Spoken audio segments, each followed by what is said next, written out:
কথা মনে রাখবেন, বড় গাছ নড়ে কম, বড় মাছে কাটা কম। জ্ঞানী লোকের কথা কম, সৎ লোকের সংখ্যা কম। গুণী লোকের কদর কম, রাগী লোকের ধৈর্য কম। নিষ্ঠুর লোকের মায়া কম, শিশুদের হিংসা কম। সৎ লোকের বন্ধু কম, নিঃশ্বাসের বিশ্বাস কম। টাকার গরম, ক্ষমতার দাপট, সম্পত্তির অহংকার, রূপের বড়াই, এগুলা রাখবে কই? আমার জানা মতে কাফনের তো কোনো পকেট হয় না। একদিন আফসোস করবেন, জীবন শেষ হয়ে গেল কিন্তু কোনো নেক কাজ করা হলো না। আজ শরীরে শক্তি আছে কিন্তু ইবাদত করার ইচ্ছা নাই। এমন একদিন আসবে সামনে, ইবাদত করার ইচ্ছা হবে কিন্তু শরীরে কোনো শক্তি থাকবে না, একটা সেজদা দেওয়ার ক্ষমতা থাকবে না। এখনো সময় আছে, তওবা করে ফিরে আসুন।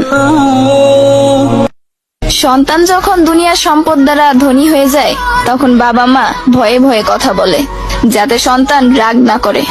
আর সন্তান যখন ইমানের দৌলতের দ্বারা ধনী হয়ে যায়, তখন সন্তান ভয়ে ভয়ে কথা বলে যেন বাবা মা রাগ না করে।